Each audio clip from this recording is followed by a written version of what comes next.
Bobby Brookmeyer and Clark Terry, The Power of Positive Swinging. Good evening, everybody, and welcome to Cambridge Hot Club, July 15th, 2026, the day after Bastille Day. My friend Eddie Karp is up here. Greetings, everybody. And Mr. William Crow. Welcome, Bill. Why didn't you unmute? Anyway, I put the music in the chat. That was Clark Terry, Bob Brookmeyer, The Power of Positive Swinging, Roger Kellaway, Bill Crow, and Dave Bailey. Hi, Bill. How are you today? I'm good. It's hot, but I've got the AC on, so everything is fine. Excellent. Good. Hello, Justin, Michael, Steve, Bill, Arthur, Francie, John, and John. Good to be back. It's so nice to hear that record. Bob and Clark were two of my favorite people to play with. Mm-hmm. You did tons of stuff with Mr. Brookmeyer. What was he like? Serious guy. Oh, he was a complicated person. He was very funny, and at the same time had a lot of. What was funny when his first wife married him, Margot Gurian. She's a songwriter. They broke up after a short time, and I asked her, I said, "What was up with you guys?" And she said, Bob was a wonderful lover, but as soon as we got married, I found out he had a list of things that a wife was supposed to be that I was not interested in." So, but he did find a good mate at the end of his life. I never got to know her, but I know that he did finally marry well before he passed. Mm-hmm. Bill, do you have anything that you want to start with the play? What have you been thinking about? What have you been doing? Well, my musical life has shrunken up some because I got sick and I broke a finger, and I've been going through some limping around with a cane now. So when I go to play jazz, my arms are strong, and I can sit up on my stool and play good.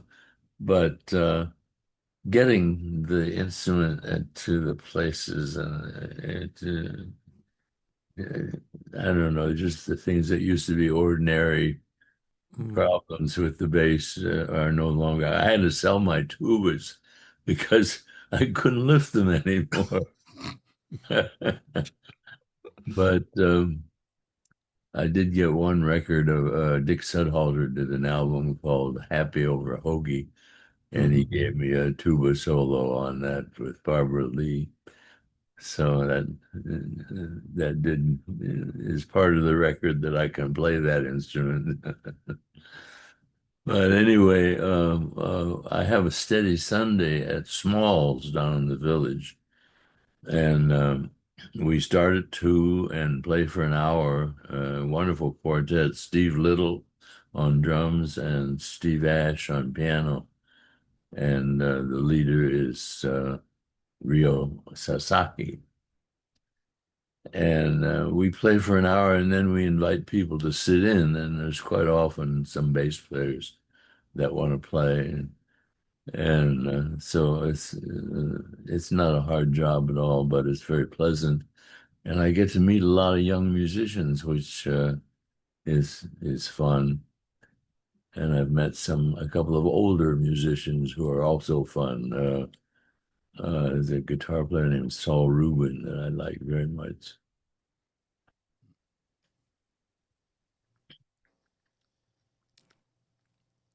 We're going to play some Sam Most. Can you tell us a little bit about Sam? Well, I didn't know Sam too well. He was around on the scene, I played some gigs with him. We recorded a couple of times. And then he went to the coast and I never saw him again. We were listening to Sam earlier. This is a nice piece called House of Bread Blues.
That piece is entitled House of Bread Blues from the album Musically Yours by Sam Most.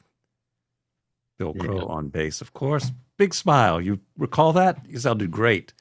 I remember Joe Morello was a drummer, right? Yeah? Yes. Yeah, that was a long time ago. Roger Kellaway on piano. Yeah. 56. 1956. Michael Ward, another fine bass player, Hmm. stated in the chat, those twos and fours or so in the pocket. Killer. Yeah, great. Yeah, Sam Most. I mean, we should get back to this and listen to some of his flute playing as well. I mean, Yeah, that yeah. was beautiful clarinet playing, but He he's was, also, I mean, was a master he flute was a player. good player. That's for sure. Um, it's a pleasure to have you here, Bill. It's a pleasure to have you here for all the Zooms, though. You know, it's thanks for. And I know I'm speaking for this Bill, for the Bill next to me. Um, you've been an active participant in all of these Cambridge Hot Club events, and I think you've really, as a sometimes host and as a participant, you've just added so much color to the proceedings, and it's really a pleasure and an honor to be able to kind of dedicate a session to you and your music and your history. Well, We really it appreciate was it. nice to stumble across this group, but it was a nice surprise. Found it. Yeah, this is Yeah, I think that dozens and dozens of the audience have commented. And I have a number of audiences who are not jazz people, but they come on to hear your stories and your wisdom. yeah, it's great. I mean, the last one that I was co-hosting was a few weeks ago. We did one with Stephen Bernstein, and you guys, the two of you, Oh, you right. just come from very different backgrounds in music and Yeah, what have you. But you guys hooked up, and it was really that was a nice program. Yeah, it was yeah, nice. yeah, and just the conversations and the stories were just were great. Did you know Stephen? No, No. no, met him here. Yeah. Yeah. I My think, chat seems to be only to Michael Mudcat Ward. yeah. How do I change it?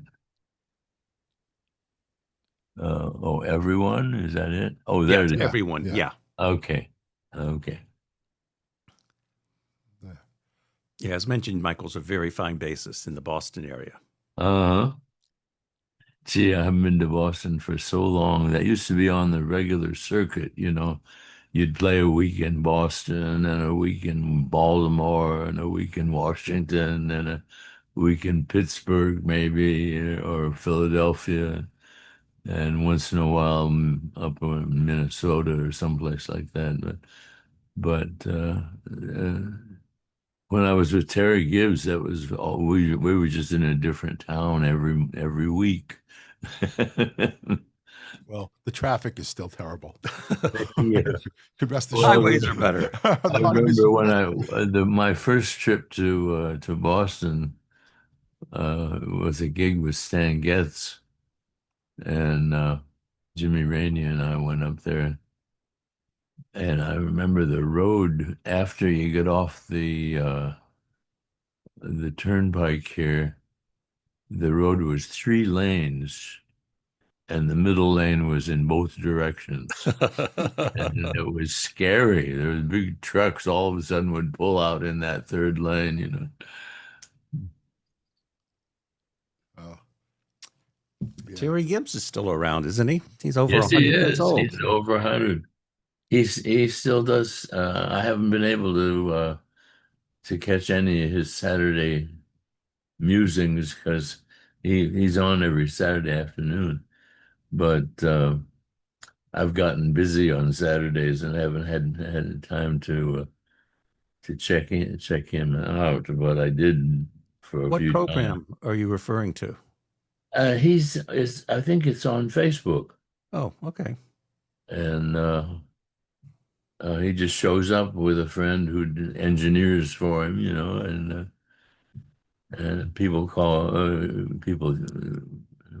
send in questions and he answers them, that sort of thing. But he's a funny guy.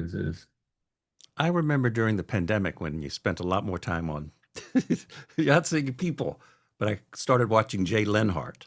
Oh yeah, I watched him every night. Did you? Yeah, Yeah, there there are very few bass players don't get a chance to see each other so much these days because it used to be there'd be two bands in every jazz club and you'd meet the other bass player, but nowadays it's lonelier. But Jay's an old friend. We got together a long time ago. I think a lot of people in the room know your history and your life, but we preserve these on YouTube's, and a lot of people watch these sporadically. So we'll talk a little bit about your early years. Does anyone have any specific questions for Bill? Well, I don't have a specific question, but I can tell you that I discovered Bill's music in the middle late 50s, and I've been listening to him for years. But then I discovered his writing, Oh, and uh, particularly that great article about Benny uh, uh, and Russia. But the books that he came out with were funny and interesting, and he's a fascinating musician, and it's a joy and a pleasure to share video, share the Zoom with him. There were two things that got me started. I used to write a little bit when I was in high school and college, and I did get something published in Downbeat once, and uh, uh, I ran into Gene Lees, and he said, "Gee, Phil Woods was talking about that trip to Russia with Benny, and nobody ever really wrote it up." And I said, "Well, Turk Van Lake was taking notes all the time, and because he said he was going to write a book, and he never did." He said, "Well, why don't you write something?" Gene had the jazz letter there that was sort of a sporadic monthly collection of his writing and some other people's. And I said, "Well, how long you want it?" And he said, "As long as it takes." So I sat down and started writing this, and several of the guys were still around. So I interviewed them, and then I got a hold of Turk's notes, and that really helped a lot with names and sequences and stuff like that. And I had a great time writing it, and I just finished it. Gene gave me some good editorial advice, and I improved that. And then I had just sent him the final edition of it, and Benny died. And so I called Gene up and I said, "Gee, uh, what do you think we should do?" And he said, "Well, it's true, isn't it?" And oh, I said, "Yes, I just wrote down what happened." He says, "Well, let's publish it." So he published it, and oh my, we got so much flack from diehard Benny Goodman disciples, Mhm. because I told the truth about how he acted. And my favorite response was from Margaret Whiting. She sent me a letter saying, "Thank God the truth is out." I So, compare Uh, Benny with Stanley. yes. It's Mhm. yeah. Our Well, people. that was one thing that got me writing, and then uh, I got involved in politics in Local 802 Mhm. in the late 70s, and a whole bunch of us were trying to straighten that union up. That was really kind of a club for retired members, and they weren't doing anything for the jazz world at all. And and the way they had the thing set up, the executive board you were going to be on the board, you had to quit playing. They were trying to eliminate the politics, and so John Glazell and Jack Gale and a couple of other guys said, we got to change it. So they changed some bylaws, making it possible for the executive board members to still be in the music business as long as they weren't leaders or contractors. And that solved the politics problem. And so we all decided we would run. There was I was the one from jazz, and Charlie Small was from radio and television, and John Ware was from the Philharmonic, and it was somebody from each discipline. And we all got elected. It was a wild thing. So as soon as we got in, John Glassell, the new president, said, "Well, we got this monthly newspaper, the Allegro." He said, "Do you want to do a column for it?" And I said, "Yes, I know exactly the column I'd like to do." I said, "Every time musicians get together in the band room or in the bar or wherever it is on the bus, they start telling stories on each other. And somebody always says, somebody should write these down." I said, "Let me be the guy," So my first column, maybe the first 2 months, I explained what I was doing and then wrote some funny stories that I remembered people telling me about things on the road or things on jobs or something. Well, everybody got the idea immediately, and my mailbox was full. I was getting letters from a guy in the Canary Islands telling me stories about when he had been a New York musician. And that went on for 43 years. I wrote that column. 43 years. That's great. I finally threw in the towel this Yeah, I last saw year that. because I didn't have any place to pick up stories anymore. There's no musicians bars anymore, and there's a couple of jazz clubs, but everybody's interested in jazz and playing, and they're not telling stories. So, and I figured 43 years was a good run anyway. That's a great run. And I got the 2 books out of Yeah. that material. Francie, we have you want to ask your question before we go back to music? Oh, yes, I'll make it quick. Thanks, Bill. By the way, Mr. Crow, does that column exist anymore at 802?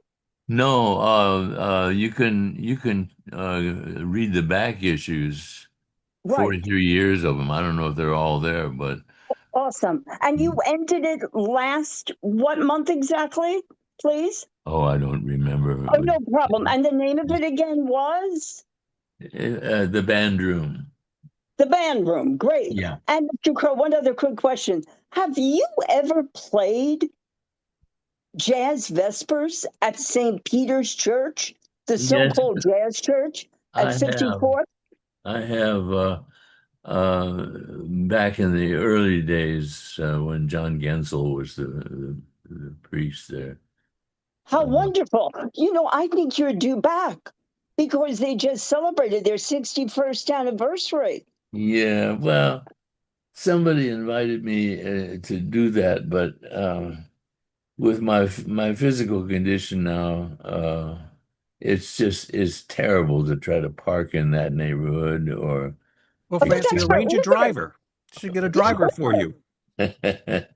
Well, maybe that'll work out, but it always has to be on a Sunday, and I have this Good Sunday that I hate to give up. I know. What time is that Good Sunday at Smalls? We hit at 2 and played till about 3:15, and then we start inviting people to sit in, and we leave around 5:15. Well, Jazz Vespers starts at 5, and it's just a 12-minute car ride away. Well, it's not that easy when you got a string bass and an amp to do. Yeah, but if you have a chauffeur and you have some jazz minions, after all, you're the jazz raconteur. I think they'd be honored to give an assist. Well, the nice thing is that the job at Smalls, they have a house base. So I just have to get my stool down there and sit on it. And as soon as we're finished, I just lie it down and somebody else takes care of it. Oh, that's wonderful. Well, if you don't mind, I'm going to find out if St. Peter's has a house base. Yeah, that's a great idea. Thank you, Mr. Crow. Thank you, Bill. All right. Thank you. You know, I've been playing with some friends of mine down in New Jersey, Nick and Leonika Schubel. Leonika is Nick's daughter. She's in her 20s. And Nick is in his 50s, and I'm in my 90s. So we call ourselves the three generations of jazz. And we play some library concerts. We're going to play a place down in Princeton this coming Saturday. Great. This guy has a big house that he puts on concerts during the summer. So we've played there 3-4 years now. Let's listen to You with Marion McPartland. Do you remember that Okay. piece, Twilight World? Interesting No. piece. No, okay, Yeah, let's I go to remember that. it.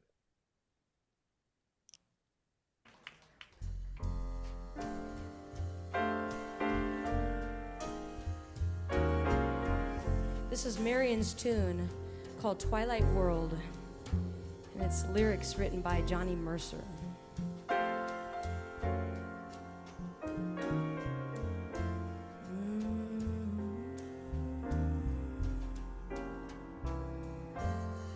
Twilight world over China Sea, come sing a melody of ages ago.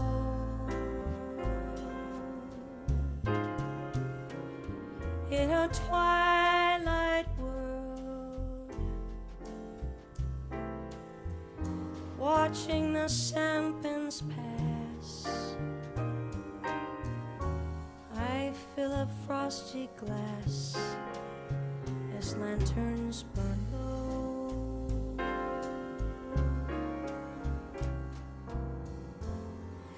Life is a changing panorama.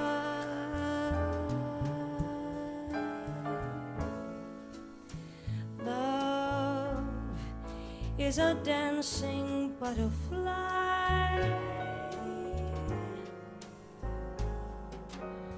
Catch them both while we may. Come to Spain or Cathay. I don't want to miss that will-o'-the-wisp passing by. Life is holding out a twilight world. Don't let it slip away. Come take it while we may, and let it begin. Let's have our twilight world before the night sets in.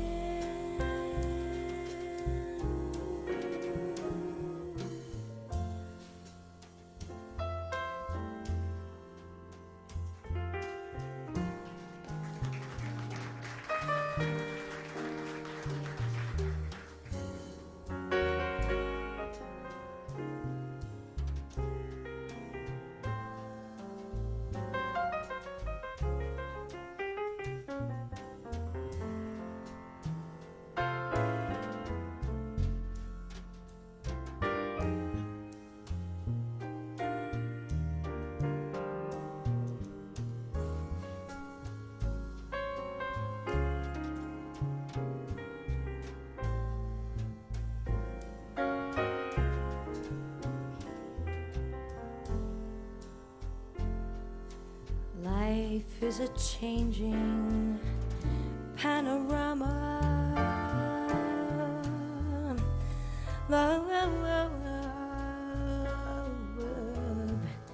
Love is a dancing butterfly. Catch them both while we may. Come to Spain or Cathay. I don't want to miss that will-o'-the-wisp passing by. Life is living out a twilight world. Let's don't let it slip away. Come take it while we may, and let it begin. Let's have a twilight world before the night sets in. Before the night sets in.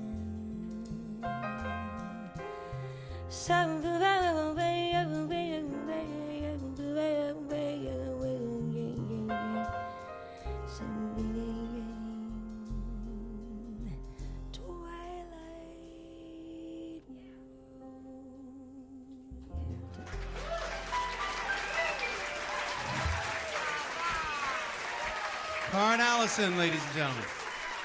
Happy birthday, Marion McPartland. You are the best. Miss Karen Allison.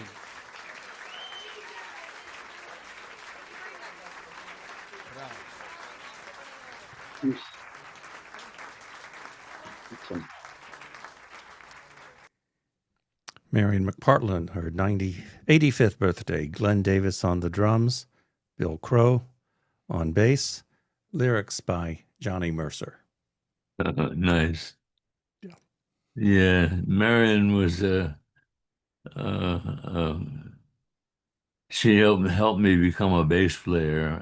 I was self-taught from a summer job in 1950 when I first came out here, up in Tupper Lake, New York, and I was hired as a valve trombone player, and the boss for some reason didn't want a bass player, or didn't want to pay for one anyway.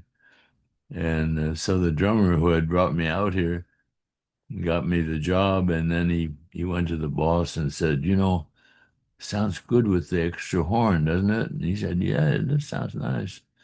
He said, well, you know, he's very much in demand in New York, but his doctor found a spot on his lung, and he said he should stay in the mountains for a while. So he said, maybe you could get him.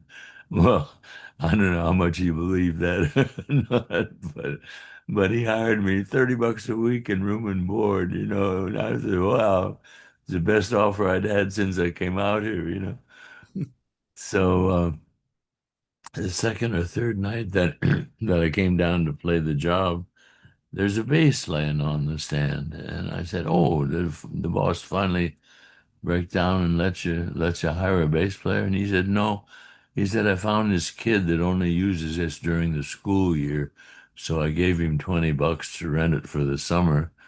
And when you're not playing the trombone, you got to try to play the bass." So I was willing, and I was in my 20s, you know, I would try anything. So by the end of the summer, I'd found my way around on the bass enough that I could offer myself as a bass player, but I didn't have a bass. So I found this place on 6th Avenue, a little music store that had an old plywood bass, a K, that they would rent for the weekend for $5. So if I got a job, I could go rent that bass. And the rest of the time, I just hung out at jam sessions and waited for the bass player to get tired, you know, which would quite often happen because it would be one rhythm section and like 5 tenor players and 3 trumpet players, you know. So Teddy Kotick was often the bass player on these sessions, and he would let me play on his bass. And So then I looked in, I found Teddy Charles had a trio, and his bass player went somewhere, and I just happened to meet him on the street. And he rehearsed every day at his apartment up on Columbus Circle. But we didn't work more than once or twice a month. And sometimes it was trips out of town, you know. So, but he taught me all my bebop changes and monk tunes and things like that. And it was just a wonderful school. And then I went from Teddy to Stan Getz for 6 months, and that was a real. Jimmy Raney got me that job. He had been playing with Teddy for a little while, and I thought it was just supposed to be a week in Boston. Roy Haynes was living up there then, and so he was the drummer, and the piano player was some guy named Jerry Kaminsky from Pittsburgh.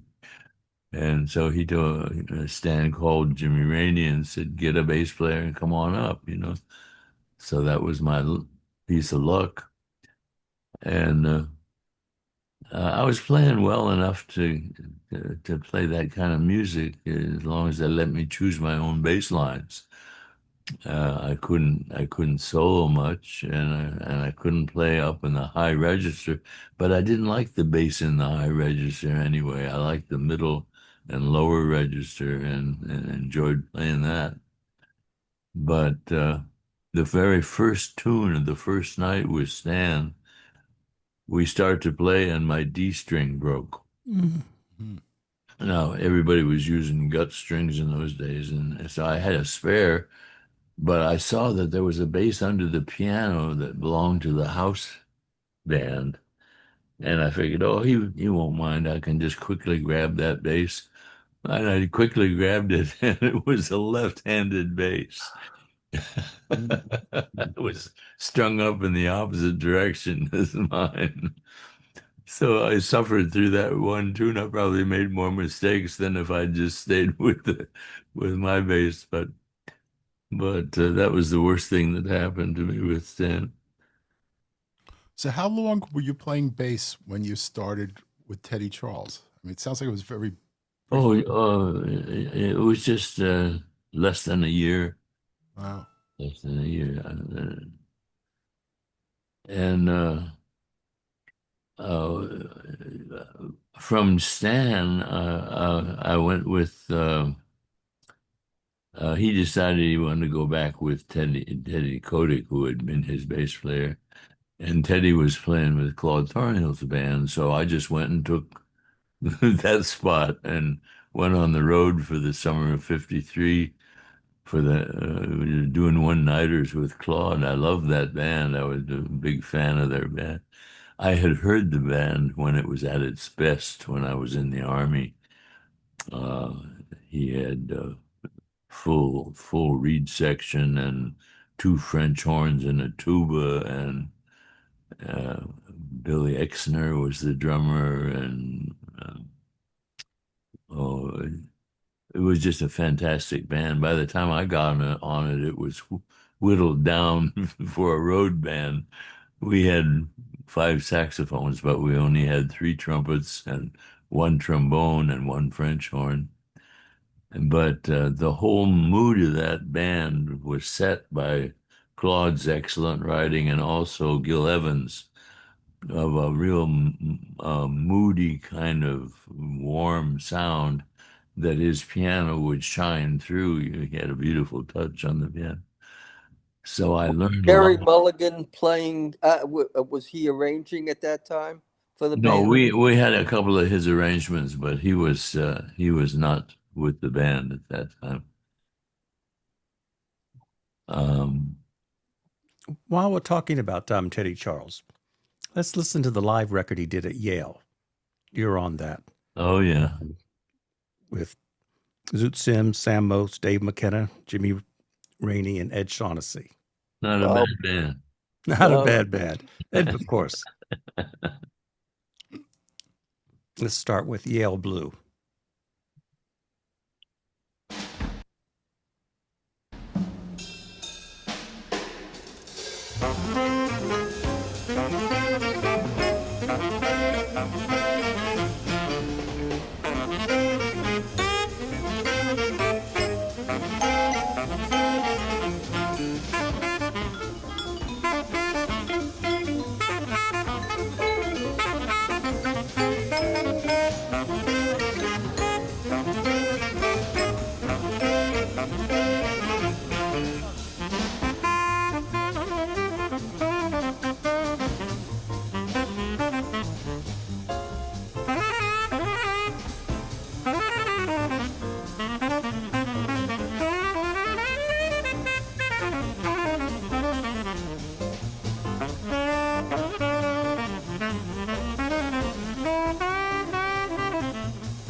From a famous concert in 1959 at Yale University. We heard Riptide, and that was followed by Strutting with Some Barbecue. What an incredible ensemble. Good. And we got features from Mr. Crow, Bill Crow, Ed Shaughnessy on the drums, Teddy Charles is the leader on vibraphone, Zoot Sims, tenor sax, Dave McKenna, piano, Jimmy Rainey on guitar, and Sam Most we heard on alto saxophone, not flute. I met Eddie Shaughnessy when I was in the Army. I was stationed down around Baltimore in the Second Army Band, and he was with that little band that Charlie Ventura had together for a while that he called Bop for the People. There was Normie Fay on trumpet, Benny Green on trombone, Charlie's brother on baritone saxophone, and Eddie Shaughnessy and Gus Cole on bass, and Jackie and Roy. And I just love that band. And Eddie sounded so good. I was so glad I got a chance when I got moved to New York that he was in New York, and we got to play together quite a few times. It was really nice. So many of us know him from the Tonight Show with Johnny Carson. Right. Yeah, I hated it when he moved to California. I had that trouble with drummers. Ronnie Bedford was one of my favorite drummers, and he moved to Wyoming, of all places. Michael Ward mentions those folks did not applaud nearly a quarter of what they should. What a tremendous solo, Bill. Total perfection in all dimensions. Thank you, Michael. See, Dave McKenna, I got to play with him a lot. It was funny. I was the house bass player at Condon's for a while, but only 3 nights a week. They would have me there on the weekend. And the rest of the week, Dave McKenna was the bass player. That's how he got playing all of those walking bass lines with his left hand. But his time was so wonderful and such good harmonic sense. And he knew a lot of tunes too. Oh yeah. The only one that knew more tunes than him was Jimmy Rolls. Yeah. And Dick Katz. Yeah, Dick knew a lot of tunes. You're listening to the Cambridge Hot Club. We are with you the first and third Wednesdays of each month. Bill Crow is our guest tonight and the regular participant. And as we mentioned earlier, greatly enhances our program. Well, we were talking about Marion McPartland. I went from Claude Thornhill's band. He went on weekends, and Terry Gibbs had some work.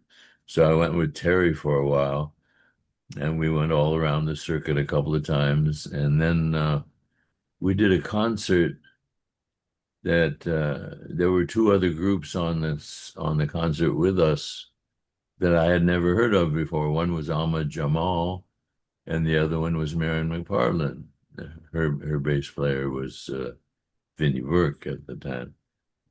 So she got a chance to hear me play on that concert, and when Vinnie quit, she called me up and said, "How would you like to be my bass player?" Well, she had this steady job at the Hickory House, 6 nights a week, playing from 3:30 and from 9:30 in the evening till about 3:30 in the morning. And Joe Morello was the drummer. And here I am, like a half-developed bass player, and she loved to play in all the keys in the world, and some of those scales I had not figured out yet. So it was really a thrilling experience. Sometimes I would stand there saying, "Why are you playing in this key?" How long did you play with her at the Hickory House? Well, altogether, it was about 4 years. I stayed for the first 2.5 years, and Joe was talking about he was being flirted with by Benny Goodman and by Dave Brubeck, and he's asking me like, "What do you think I should do?" And Marion knew that he was going to leave her, because she couldn't pay him the kind of money that these people could offer. But I said, Joe, ever since you came down here from Massachusetts, you've been talking about Phil Woods and some of the way you like playing with him. And I said, if you take that job with Brubeck, you're going to get famous, and then nobody's going to be able to afford you.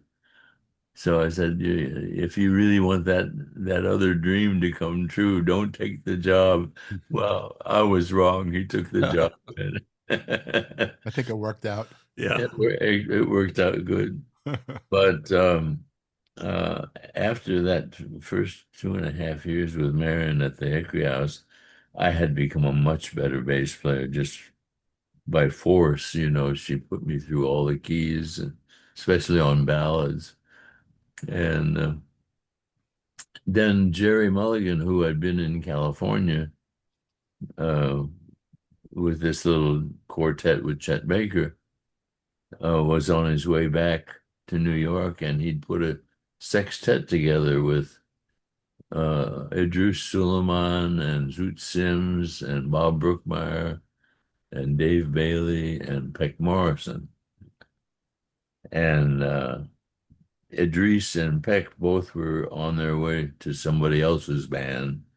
So he hired John Erdley when he was in California. And when he got to New York, he called up and hired me. And I think it was probably Brookmeyer's recommendation. He had been instrumental in suggesting that I leave Stan Getz. So I think he was making up for it. But but anyway, I couldn't resist getting a chance to play with Zoot mainly, and so I gave uh, Marion my notice and started with Jerry, and we did. Oh, we worked around the New York area and Boston, and then we did a European tour, and it was my first European tour.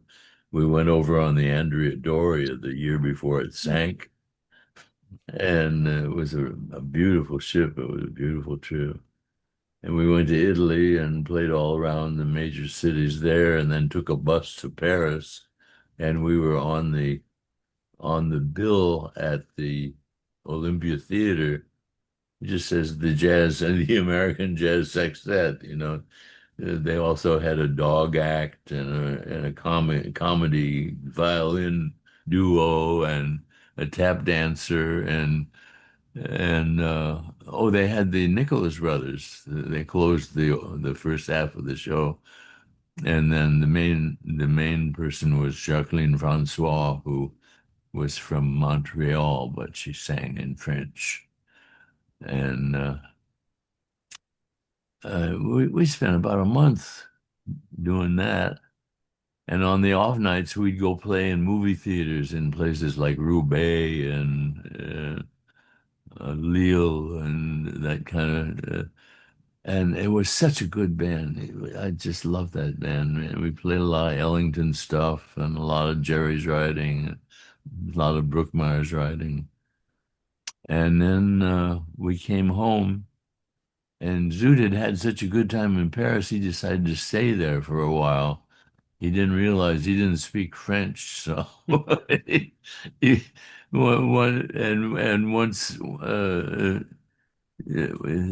while he was visiting there, all of the local musicians stopped whatever they were doing and come and hung out with Zoot. But as soon as he was a resident, they just all went back to work, and Zoot was by himself. There was a painter there that spoke English that he kind of hung out with, but ended up coming back to New York and starting that duo with Al Cohn. And so we were back in the States as a quartet with Brookmeyer and Mulligan and Dave Bellion and me.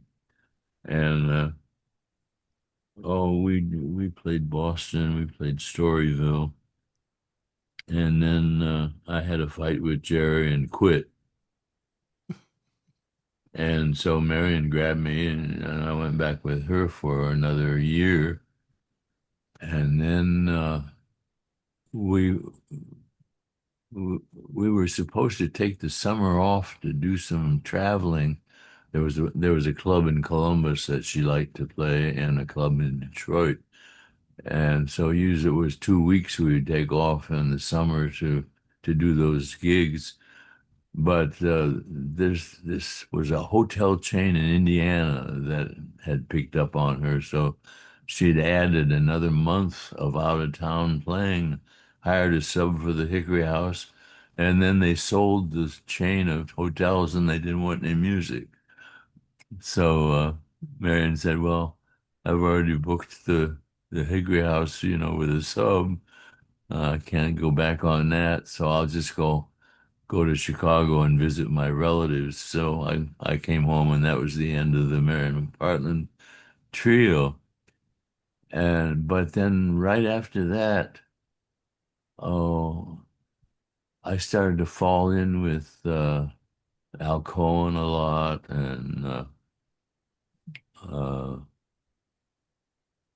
there was I was doing an off Broadway uh, play, a musical sort of. Uh, And then Jerry called me up and said, "I'm starting a new quartet with Art Farmer. Do you want to be on it?" And of course I did.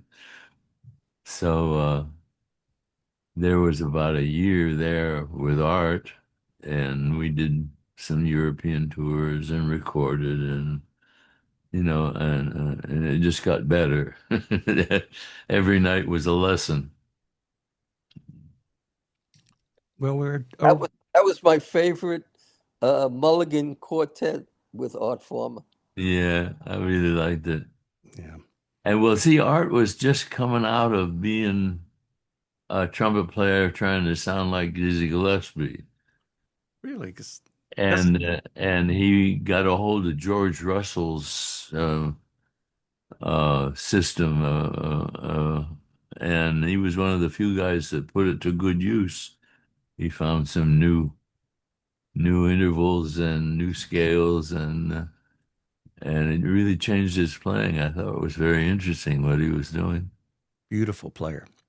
I know Arthur and I have talked about him a lot, and Yeah. as we come into Newport season, I just had queued up Festive Minor, Oh, yeah. Right. 1958. This was the one that was in the movie. Oh, Right.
Mm-hmm. That's funny. The studio album we made of that tune, you could hear that I was playing double stops at the beginning of all those phrases, and it didn't pick it up at all on the bandstand. Then that's all right.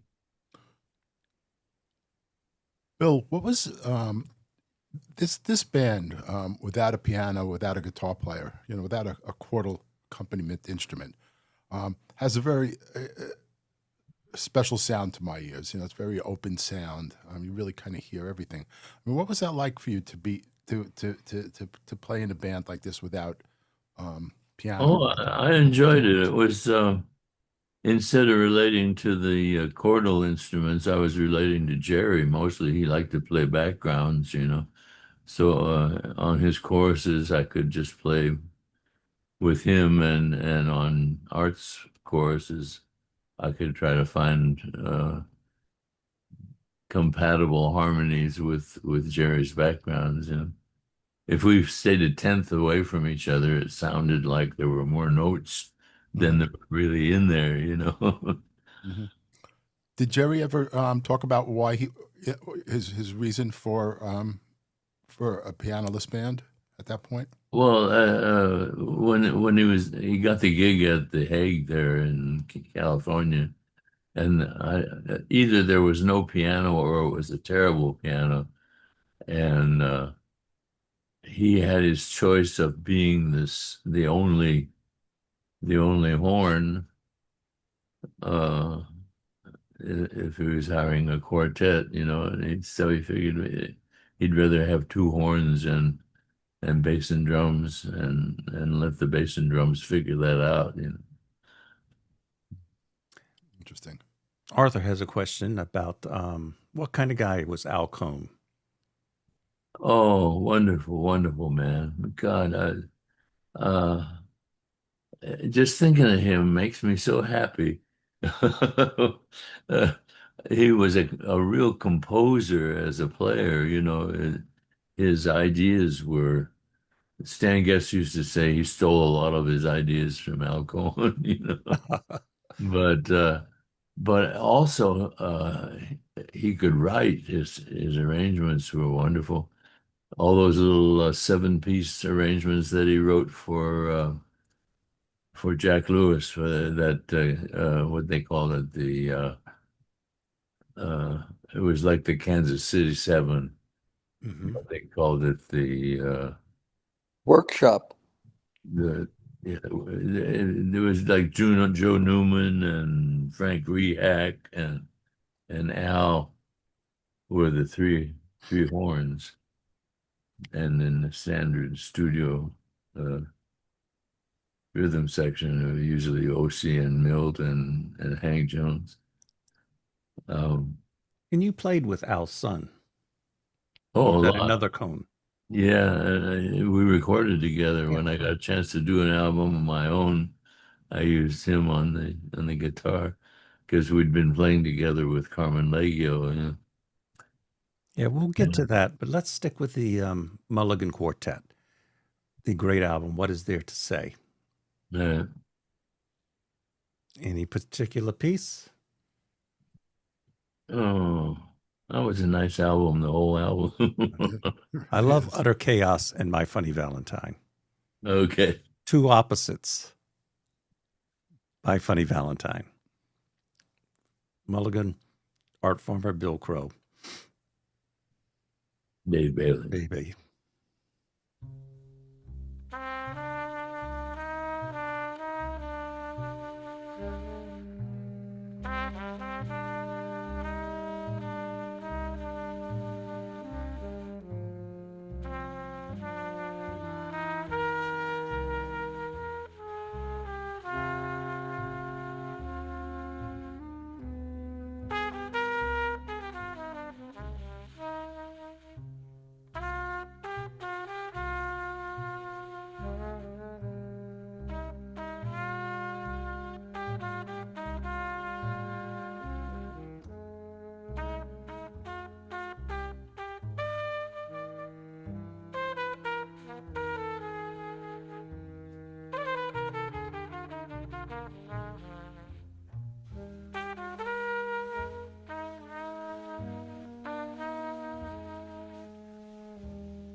That's Boplicity, which was not queued up, but we're having some Spotify issues. So well, you heard two tracks, My Funny Valentine, Utter Chaos, Jerry Mulligan's Quartet. I guess they wanted to continue with Jerry Mulligan's Boplicity. That's yeah. They have sometimes Spotify has a mind of its own. Just no. I see Arthur wanted to know more about Hey, Al. Bill, you're talking, but we're not hearing you. I should be on. Bill? Yeah. Oh, no, I can.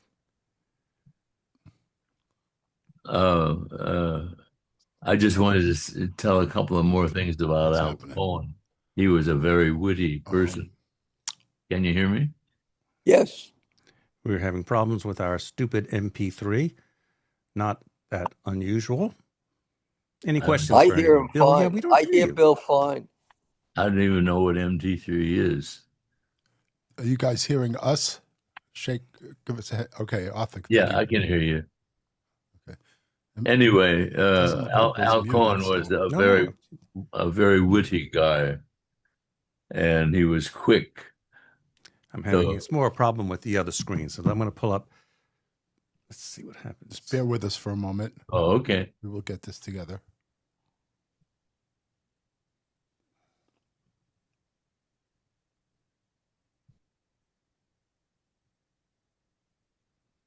Bill, when you talk about Okay, we heard Al, one track from Marion McPartland, so I'm going to move to that. Back to her.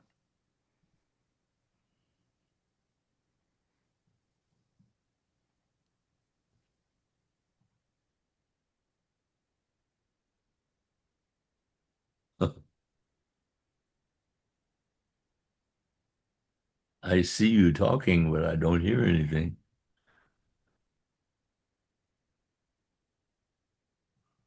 Well, I maybe we should talk over them. This is kind of the mime story. Arthur, what did you have a question, Arthur? Or did you? I was going to mention to Bill that when he talks about Al, I'd be curious to know what kind of relationship Al and Zoot had, because I can't imagine that they were similar personalities, knowing what I know about Zoot Sims. We are having some technical difficulties with you're not in right now. You're fine. Spotify. So let's just talk, everyone. Bill? Okay. Yeah, well, nobody was like... not coming through. Arthur, could you hear Bill? Can Perfect. you hear me? Perfectly. I hear him perfectly. Oh, okay. Okay, so we're not hearing Me too. Bill, but everyone else is. Yeah. Right. Bill, hold on a second. Everybody, we can hear each other fine. Spotify's not working. We don't hear you, Cliff. I know. Just let Bill talk. He's doing Just fine. hang on a second. Okay. I don't hear you. Well, can you hear me now? No. Yeah. Yes. Let's see if Spotify will work on this screen. Sure. Let's make sure all of the green lights are off on the airboard. They didn't get hit by mistake. Thanks for everybody hanging on. We get arm's length technical difficulties. I can't see it, the issue. So it's on the airboard. They can't hear us. We can hear them. Go ahead, Bill. You and Arthur chime in. I'm going to catch them on the other side here. Okay. Well, nobody was like Zoot, but Zoot and Al loved each other a lot, and they really enjoyed playing with each other. One night, I remember they traded horns. They didn't even trade mouthpieces. They just handed each other their horns, and they still sounded like themselves. But I remember one time Al was growing a mustache, and he came out of Charlie's Tavern, and I said, Al, you look like a cross between Emilio Zapata and Groucho Marx. And he tapped the ashes off of an imaginary cigar and said, Groucho Marx.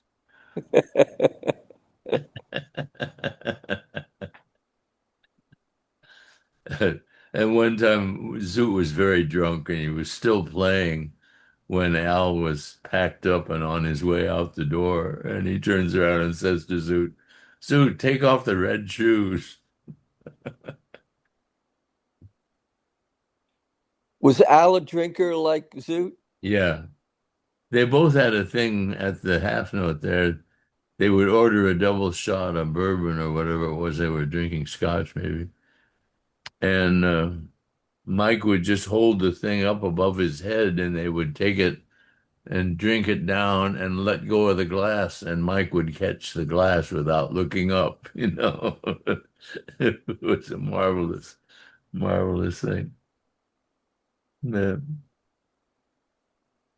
It was funny when Creed Taylor was telling this story in Jim and Andy's about the Stan Getz date with Astrud Gilberto.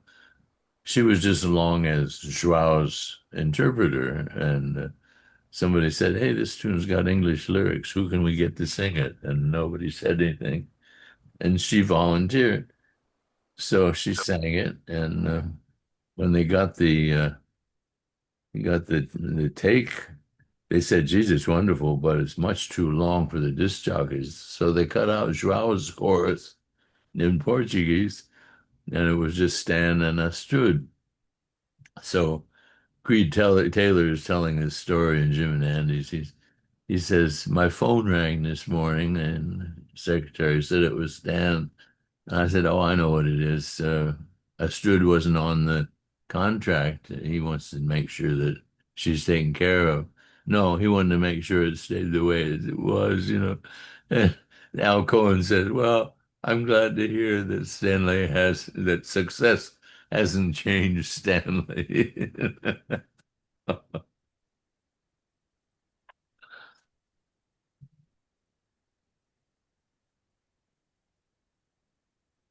But I played a lot of gigs with just Al, places like uh, the Three Sisters over in New Jersey, and that was always, you know, he always put together a good rhythm section, and he wrote good tunes. He also had a couple of tunes that other people had written that he was fond of,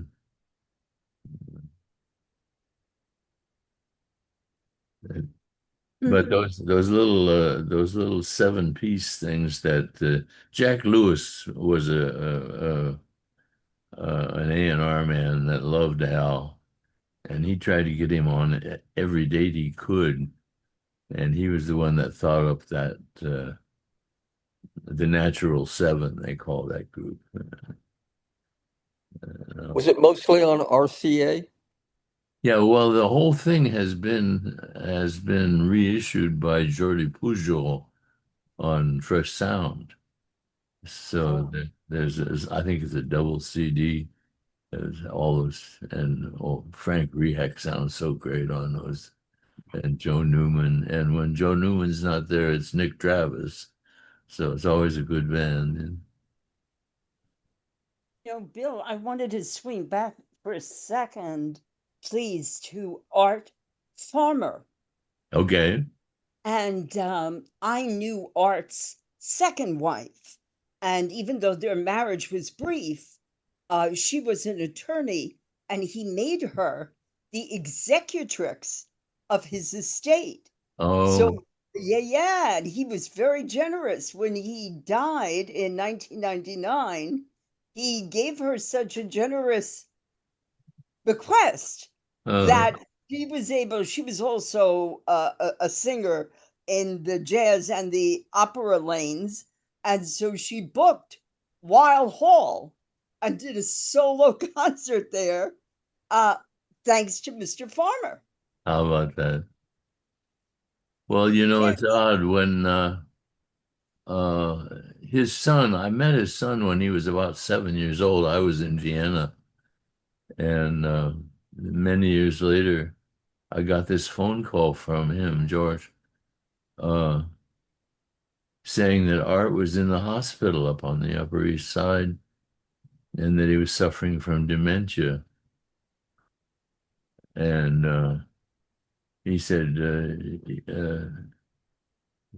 his short-term memory is bad, but he can still remember the old days, so he probably would like to be visited, you know. And I said, oh, sure. And so I ran right up there and had a nice afternoon with him. He asked me the same questions on the way out that he asked me on the way in, but otherwise we had a great time talking about the days with Jerry, you know. And so George asked me to spread the word around that Art was there and would probably appreciate some visitors. So I put a little note on the website, and I got a furious call from some relative saying they didn't want to put Art's condition in the public like that, and don't be telling people to visit him. So it was very uncomfortable to get out from underneath that, but it turned out all right. He didn't last much longer than that anyway. Well, it was wonderful that you went to visit him, Bill. Absolutely wonderful. Yeah, it was great to see him. He was such a sweetheart. I just had such a good time being on the road with him, you know.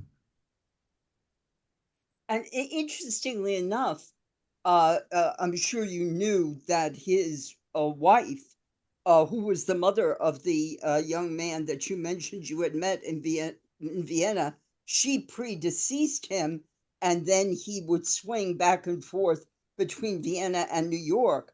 But Uh-huh. at the time of his transition, his manager was also his companion, Lynn Mueller. Do you remember her? I never knew her, no. Yeah, she was also and continued to be for many years the publicist of St. Peter's, the Jazz Church. Uh-huh. Yeah. She's occasionally on Ben Young's Thursday Zoom show. Uh-huh. I didn't know that, Arthur. Thank you. Yeah.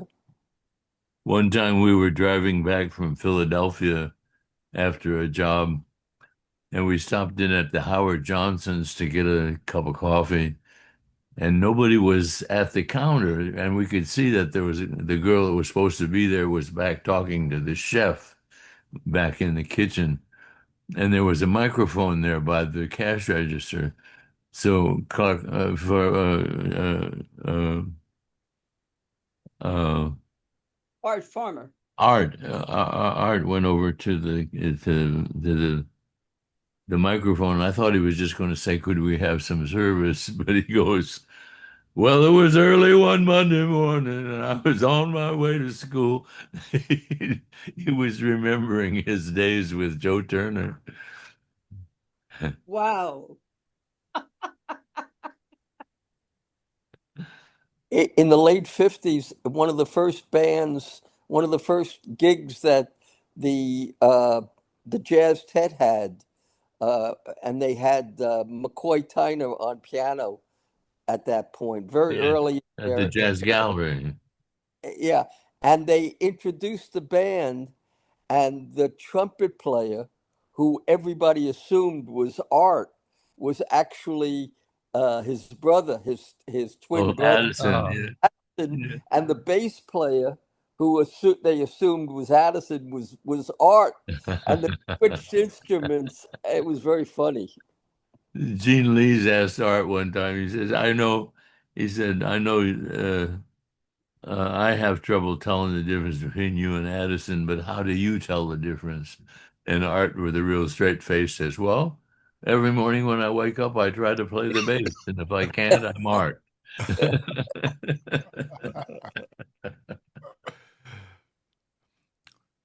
Are we back on the block? I think we're on the block. I hear you. Yeah. I think so. So as I mentioned in the chat, my second screen just fritzed on us. So but sounds like you're carrying on without us. We enjoyed ourselves. It was all right. Okay. Good. Thank you. It sounded like it when I got the Fantastic. Eddie and I are graduates of the Home of Technical Difficulty, which half this room knows all about. Yeah. Yeah, we were. Now we're running on one screen now, so Yeah. it's like running on 4 cylinders instead of 8. It's okay. Okay. So let's hit some music. Thank you, Bill, for filling in, Art, while we tried to iron out that crazy screen. I think we're going to have to replace some hardware over there. Okay. Okay. What do you got, Bill? What do you got tuned Bill up here? Crow Quartet, Bohemia After Dark. Oh, We're going Nice. to play your version, and then we're going to play Oscar Peterford and start asking you about some bass players. okay. Okay. Oscar was my hero. And tell us who's in this band here. It's Joe Cohn on guitar and David Jones on drums, an unknown drummer that is one of my favorites. He teaches in Westchester, but I've gotten him onto a lot of gigs because I love the way he plays. Okay. And Carmen Legio, this was his band. We had a steady Sunday in Tarrytown. So when I got this chance to do some records for Venus, I just grabbed that group and off we went.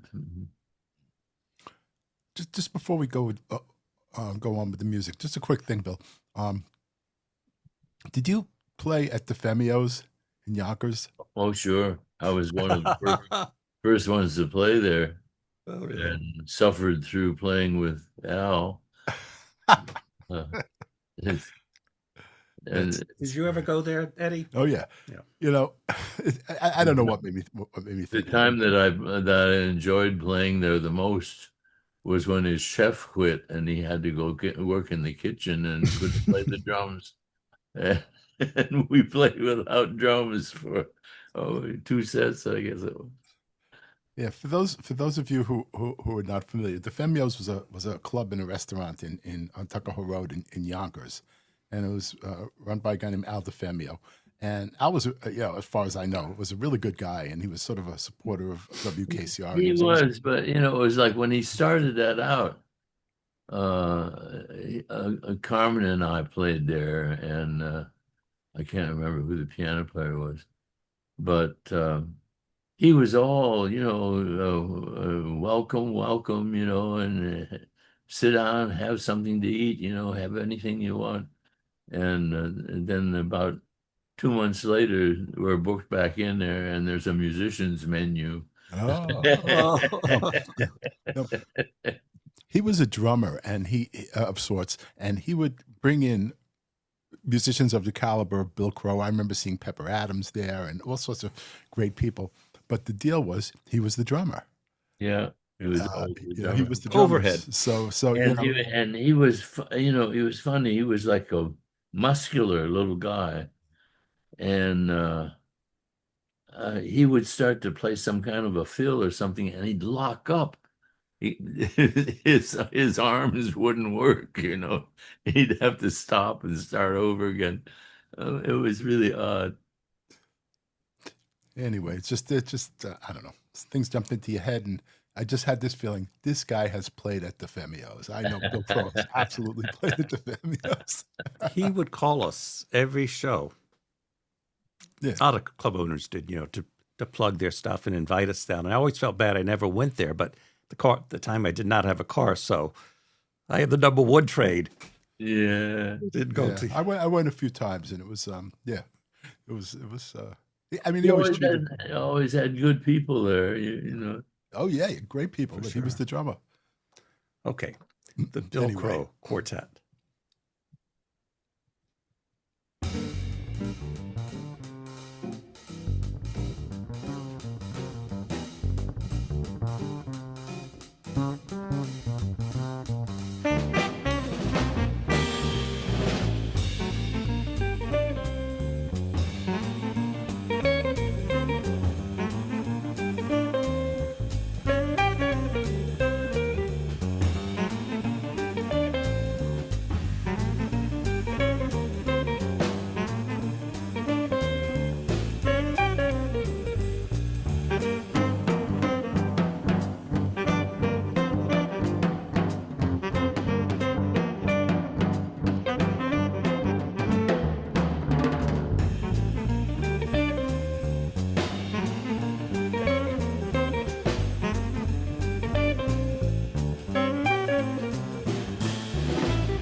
Oscar Peterford, Bill Crow, two great bass players.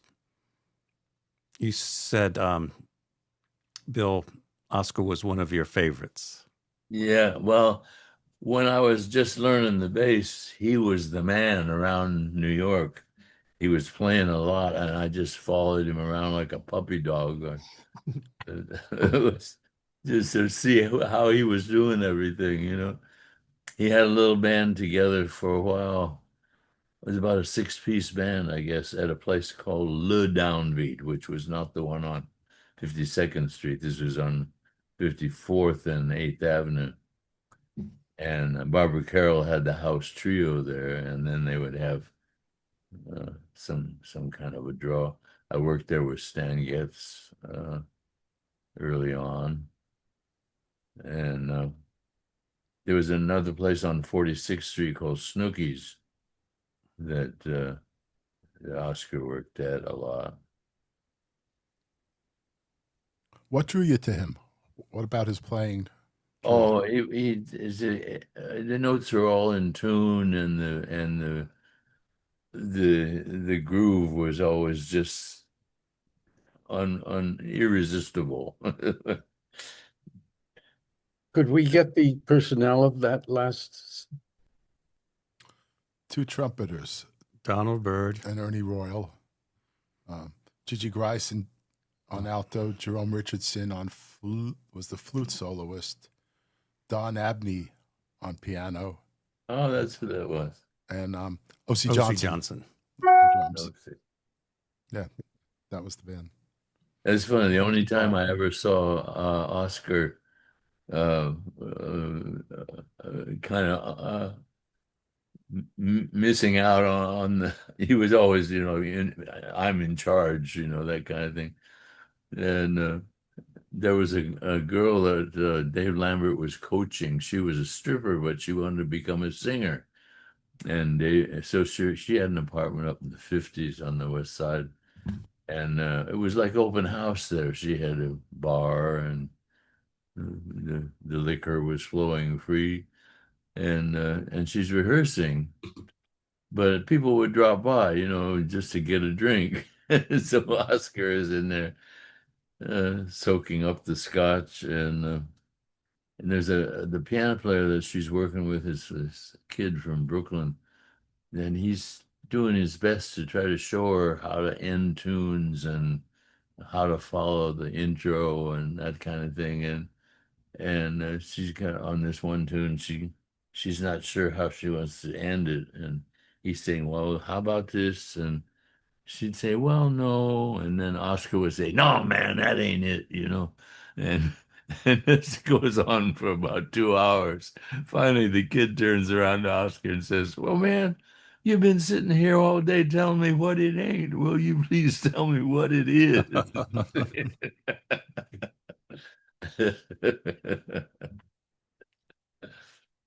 There was one famous date with him. I don't remember. Maybe with Monk, where supposedly he played with like a splint on his finger. He had like broken his finger playing baseball or something.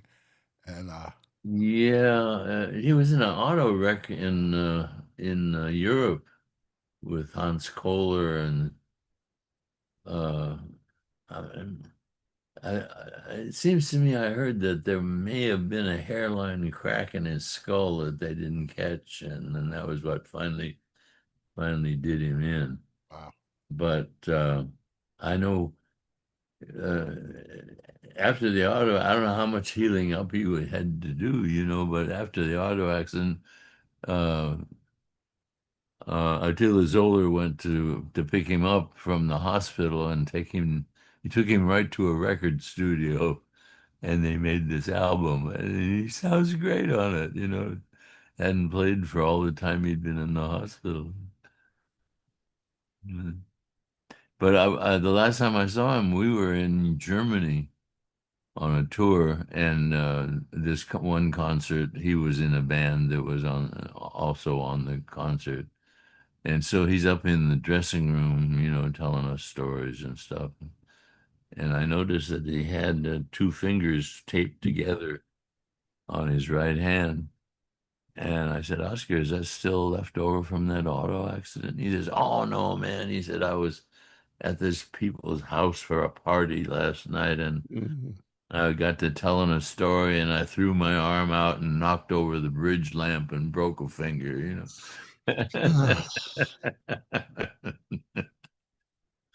One time, when Teddy Charles was still living on Columbus Circle,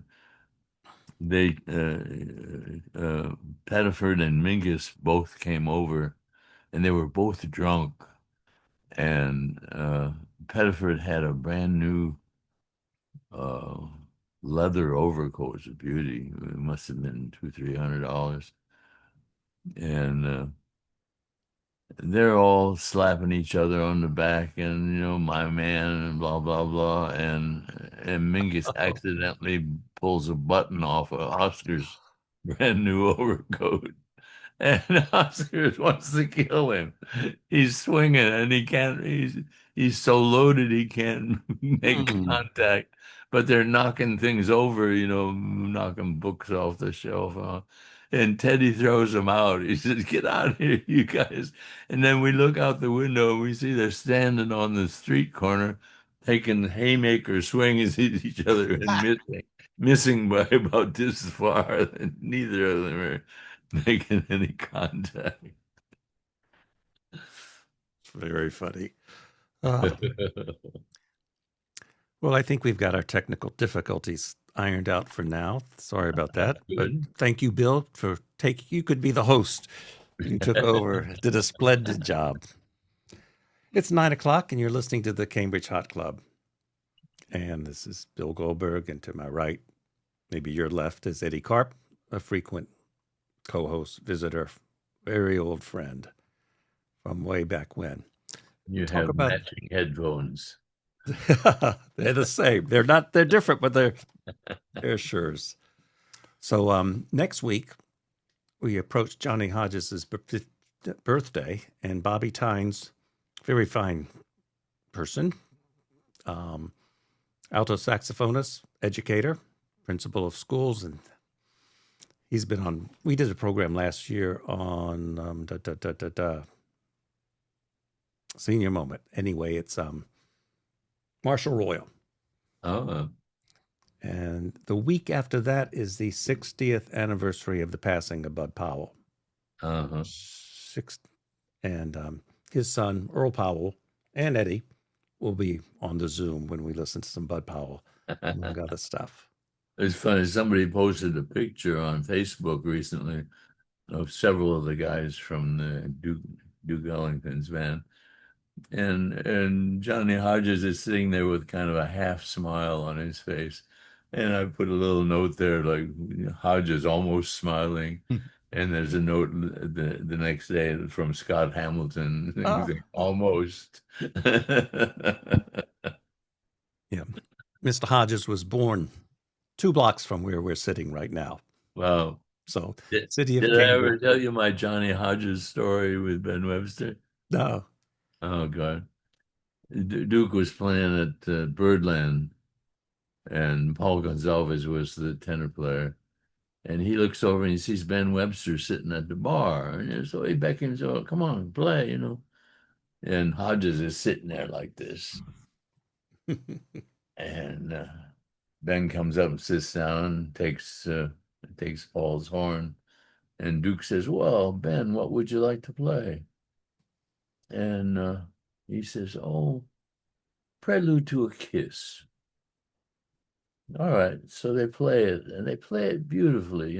Hodges doesn't participate. He's sitting there with his arms folded, looking drugged. But the rest of the band makes up a nice background for him, and he plays it. Ben goes back to the bar, and Paul comes up and picks up his horn, and Hodges says, "That was my tune." Because the man knows that was my tune.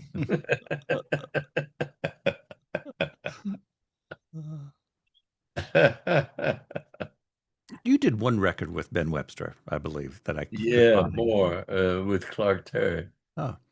We had a TV show, and we got Gene Bertoncini on guitar, and Clark and Dave Bailey and me, and so somebody said, "Hey, we could do a record album, with this group."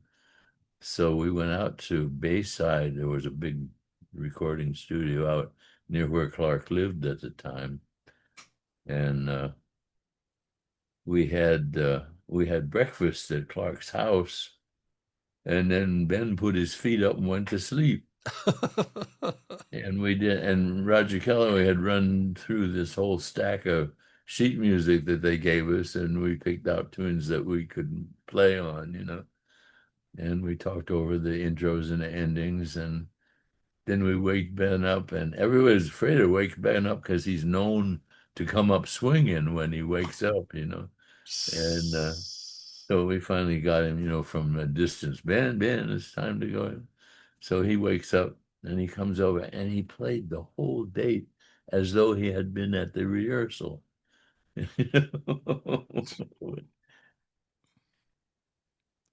Wow. Do we have that? Master. That's No, no, we don't. that's not. I don't have that. Just read Yeah. about that. Bill, anything you want to hear?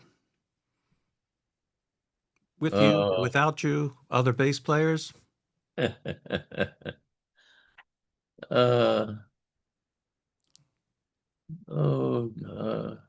Put on some Count Basie, Okay. the old school.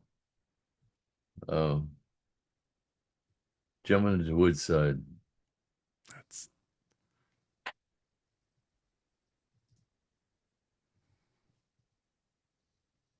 This was school for me.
The party.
Oh boy. That's so nice. Mm-hmm. Yeah, have you any of that Bob and Clark stuff? Bob and Clark, yeah, we have that. Mm-hmm. The swinginess.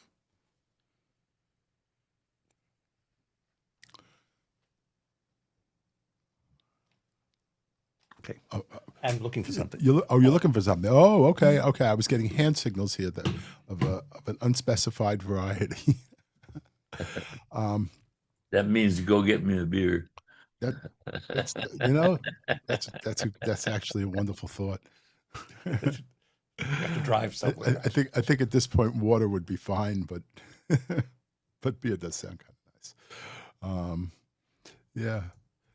Hey Bill, just before I know while Bill's looking this up, which I think he's already with his nifty searching skills found. I was going to at some point ask you to get back to talking about the union, about 802 a little bit. And kind of the role, this is a little far afield, but the role of 802 in the jazz world back in the day. Well, we tried hard and we didn't do much good. John Gleisel, early in our being in charge there, he called a meeting of all jazz musicians, and he explained to them that the clubs are squeaking by on rising rent and the cost of living and all of that, and it's hard to get them to contribute to the health welfare fund or something like that. And another guy gets up and says, there's grant money out there that we should all be getting. He said it's all going to these classical musicians. He said the jazz musicians should be getting more grants. And Pepper Adams gets up and says, well, I'm in favor of grants or any other good scotch.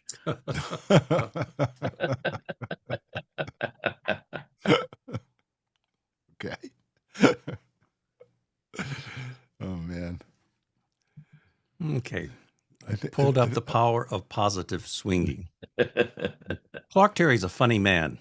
Oh yeah, and I mean, I used to stand there facing him on that bandstand, very close, and I was just observing his embouchure and all his control of the instrument. It was just so fabulous. And there's a couple of things on Facebook even that really close shots of him playing. And he's, oh God, how does he do that? And he had circular breathing down, He had a thing where on the second set, sometimes he would pick up the flugelhorn and start to play an A, and he'd hold it just as long as we needed to all get rid of our drinks and say goodbye to our friends, and get up on the bandstand and get ready to play. And it didn't matter. He could hold it for 5 minutes. And then when everybody's finally ready, he would just nod and we're into the tune. My mother-in-law was there one time and she said to my wife, he must be an ear breather. Last night I saw Trombone Shorty, and he did Sunny Side of the Street. In his solo, after a long solo, he did about 3 minutes of circular breathing on the... Yeah. Tommy Dorsey was the first guy that really did it, that was famous, I know Frank Sinatra was always saying he was trying to figure out how to do that as a singer. No way. Well, I pulled up the Clark and Bobby record. And since we're talking about his sense of humor, we'll listen to Dancing on the Grave. Okay.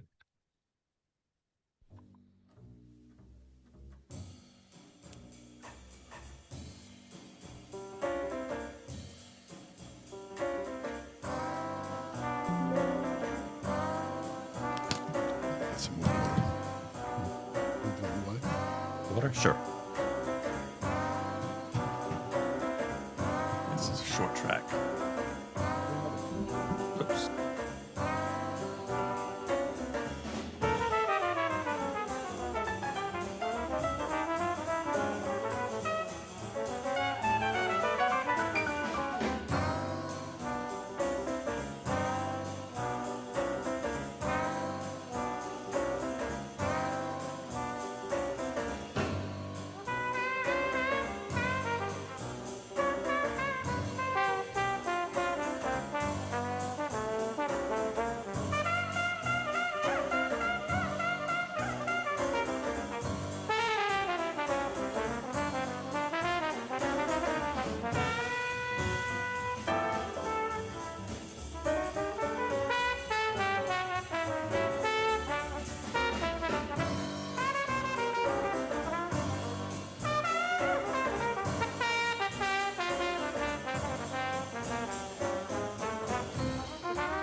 Ode to a Flugelhorn. And before that, Dancing on the Grave. It reminds me of how good it was to play with Dave Bailey. You did. You could have done 100 records with Dave Bailey, it seems like. Sure, it seems like it. Sure put in a lot of time with him anyway. That's great. And then when he couldn't make it one time, we got Gus Johnson for about a year, and that was also wonderful. Mm-hmm. If I remember correctly, I think Dave Bailey was involved with Jazzmobile. Yes, he was. Billy I Taylor got him that heavily. gig. Yeah, he was really involved with that. I remember he used to, come up to WKCR and bring, flyers and stuff. He was, real, Oh yeah. No, he had a whole building program that he was trying to get them to the city to pay for a renovation of a building, and never worked out. But, and it's funny, he was a pilot as well. Really? He was in the war. He learned to fly, and when we were on the road, if he was ever near a place where he could study some more. Like when we were in Seattle, he went out to Boeing and got his jet license, And so when he retired from playing the drums, he went up to Westchester County Airport and became a teacher. And he had a lot of young, rich kids that had planes that hadn't soloed yet, and he would get them through their solo. So those planes are available for him to fly anytime he wanted. So he'd come pick me up in Spring Valley and take me out to lunch or something. That was always good. And then when F. Lee Bailey bought a Learjet, if you have a Learjet, you have to have a co-pilot. And so Dave was his co-pilot, black and white Bailey. He did that for a while until Bailey got into some kind of a thing where he had to get some cash and had to sell his Lear.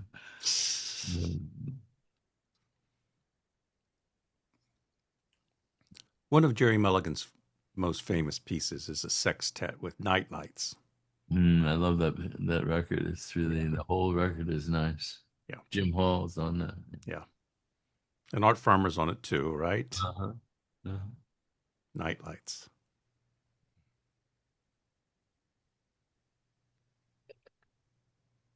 Bill, I know you weren't in the concert jazz band, but did you ever sub with that band? Oh, I was in the band at the end there when Buddy Clark went home. Buddy Clark was to California. That was when Clark and I joined the big band. And we had about a month, I guess, of concerts, and a couple of weeks at Birdland. And then Norman Granz was picking up the tab. He worked out a deal with Jerry that if he could have the recordings and the European tours, that he would pick up the losses in this country, because it was too many people to book in a jazz club, But we played down at the Vanguard and got a great album out of that. That was when Clark had that great solo. Oh yeah, it's several. Vanguard. Yeah. And he and Jerry did fours and eights. Yeah. For a long string with all funny choices of names of towns and things. It was really great. But the spirit on that band was so great because Bill Holman had written a lot of the book. Jerry hired him to come and expand the stuff from the quartet and the sextet to the big band. And on the swing tunes, we had an arrangement that if somebody was playing a solo, Jerry would always come in and play like the quartet, play backgrounds, and the rest of the sax section would harmonize what he was playing, And then Brookmeyer would come up with another riff, or Clark would come up with something. And so we'd never go on to the next written part until Jerry gave us the signal. So each time we played those charts, it would be completely different. It's really nice. Great band. Yeah. Yeah. Was a great idea at the wrong time, unfortunately. I think Mel and Thad took over as far as once that band went away. The Let's just keep Vanguard talking. I'm going band. to turn off Spotify and return it back on. Well, actually, Jerry had broken up the band, but we liked the band so much that we rehearsed once a week up at Lynn Oliver's rehearsal studio, and just for fun. And the guys were still writing. That was where we met Gary McFarland. He came in with some charts, and Al Cohn wrote a couple of great things. And then we'd go hot into mic moment. Birdland and for a couple of weeks and maybe do an album, but the band really, well, so up until that point, Clark had loved the band so much that he would turn down record dates that conflicted with what the band's schedule was. And then when it was very, very little happening financially, if he had a record date and we were in Birdland, he'd send in Thad.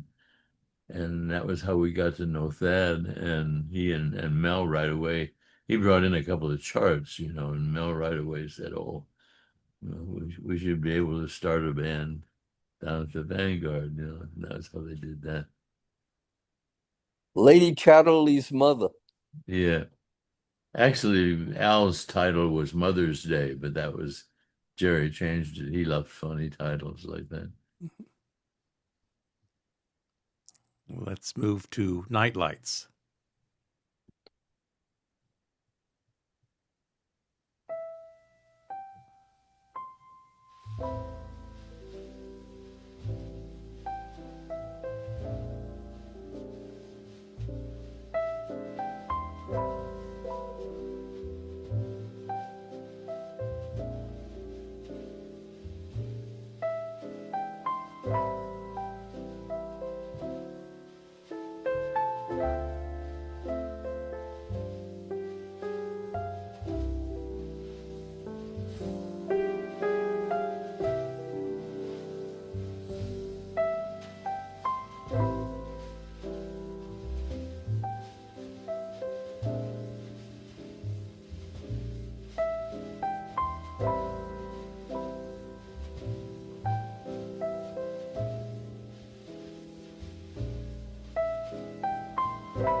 Well, well, well. We heard two tracks, Night Lights, Jerry Mulligan, and that was followed by something I think we all know, My Man's Gone Now, Bill Evans, Scott LaFaro, and Paul Motian. I like listening to Bill Crow talk about Scott LaFaro. That was funny. I was sitting at a table at the Vanguard when Bill and Scott and Paul were playing. And Ray Brown came in and sat down at the table with me. And then he's jumping up and saying, "Wow, listen what this kid is doing." He says, "He's got a thing of his own," you know. He was so excited.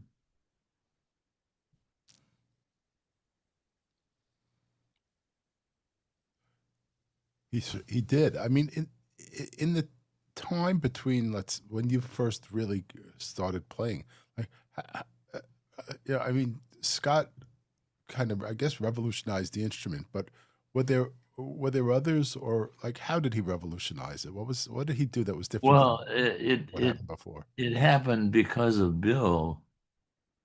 I don't know whether they talked this over or what, but I could see what they were doing is that nobody was being explicit about the time. But it was so understood among the three of them that nobody had to spell it out, you know. And so that gave Scott the freedom to decorate. And he did it brilliantly.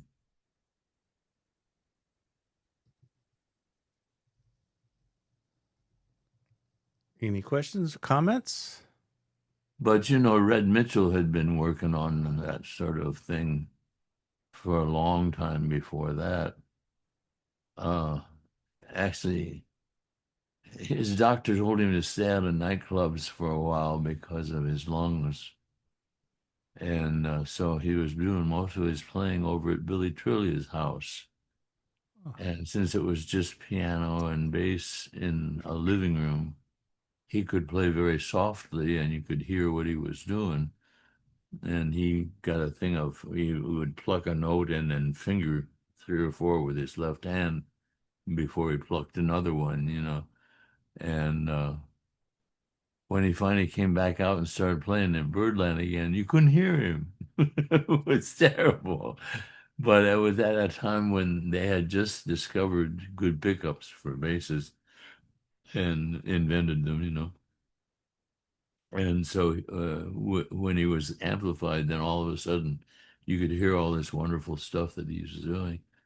And nobody really played like Red. A lot of people were influenced by him, but really he had his own thing, and nobody, I had never heard anybody do it like that, like he did, you know. Did he use a different tuning? He did after a while. He was working in Hollywood, and they wanted the low C extension as common on orchestral basses, so that they can stay in unison with cellos. But he didn't want to bore a hole in his scroll. He had a beautiful bass that you'd have to bore a hole in the scroll in order to put that extension on to drop it down to the low C. So he just tuned his E string down to C and played that way, but he said it was too floppy. And so he wondered why you couldn't tune it like a cello, and which he did in fifths instead of fourths. And it meant that he had to get a special kind of string and change his bridge, and he fiddled with it. But he was like a meticulous guy, you know. And I said, "How long did it take you to change that awareness of where the notes are?" And he said, "I practiced real hard for a weekend and went back to work on Monday and made a lot of mistakes."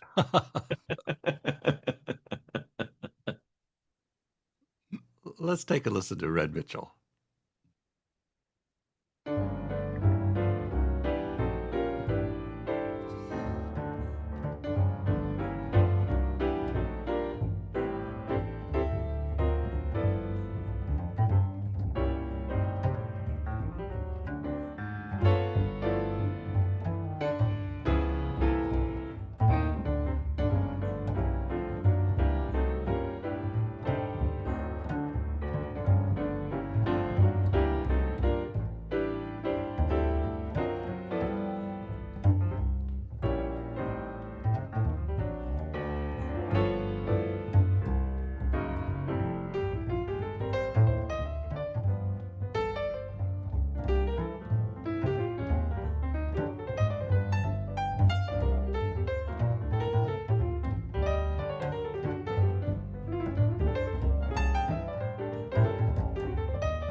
Who's the piano player? Tommy Flanagan. Oh, Tommy. Beautiful. But you see what Red does, he gets a different voice by the way he touches the strings, you know. It's just it's spectacular. Beautiful. There's a couple of questions here. Willie wanted to know about playing with Joe Morello. I was still learning the bass at the time that I was playing with Joe, so I really had to count like mad because he would do his best to lose us when we played fours. He would play all of those polyrhythms, and there was a little trick that I learned. You bounce the stick with your left hand with your forefinger, and then when you want an accent, you just turn your wrist, and it makes a harder blow. So I knew how to do that, and Jimmy Chapin would come in and try to guerrilla it. He couldn't. He would do it by tension, and Joe did it by relaxation, you know. And Joe would say, "Oh, anybody can do that. My bass player can do that."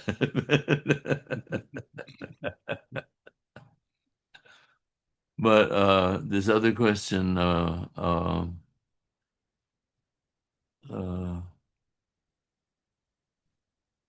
oh, Jimmy Rolls. He was mostly in California, but he was here in New York for a while. I got a chance to do some duo work with him down at the Knickerbocker, and he liked me because I knew a lot of tunes, and he's famous for knowing a lot of tunes. But he knew them more thoroughly than anybody I ever met before. I asked him one time if he knew an Ellington tune called John Hardy's Wife. I had a record of that. And he not only knew the tune, he knew the verse and the lyrics.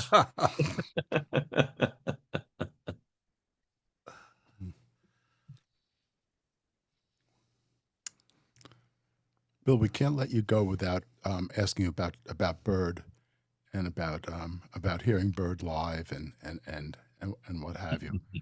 They're really, Well, you know, I there mean, was an Al Cohen remark. He said, people don't understand about Bird. He said, it isn't just that he was better than everybody else. He says, it was that there was Bird and then there was everybody else.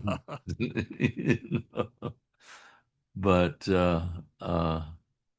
it was startling to come and hear him in person because I had listened to his records from while I was in the Army.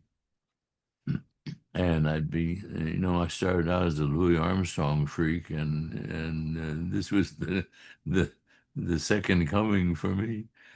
And but I went down to Birdland to hear when I first got here in 1950, January 1950. He was there with Roy Haynes on drums, Tommy Potter on bass, Red Rodney on trumpet, and Bud Powell on piano.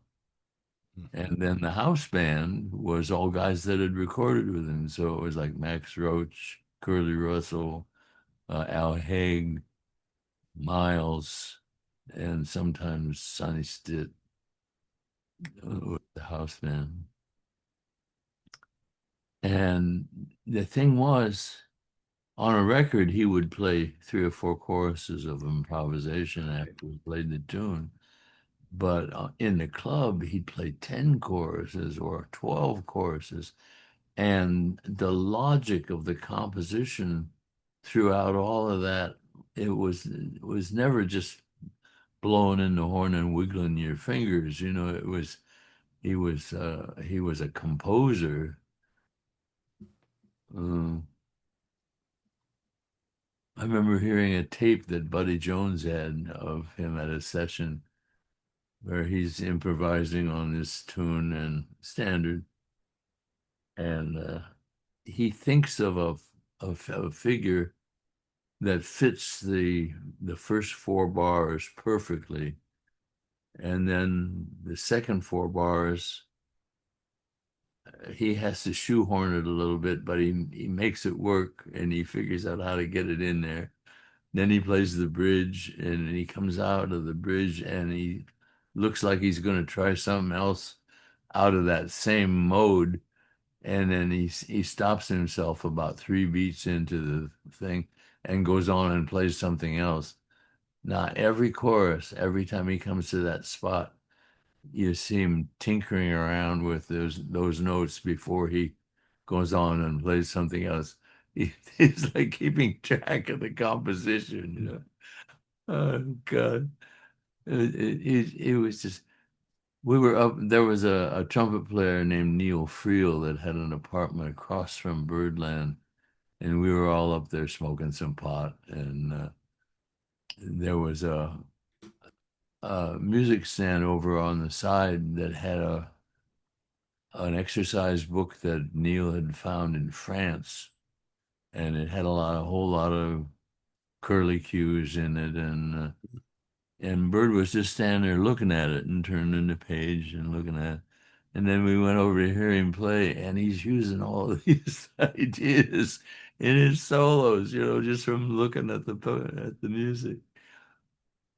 Amazing. Cool.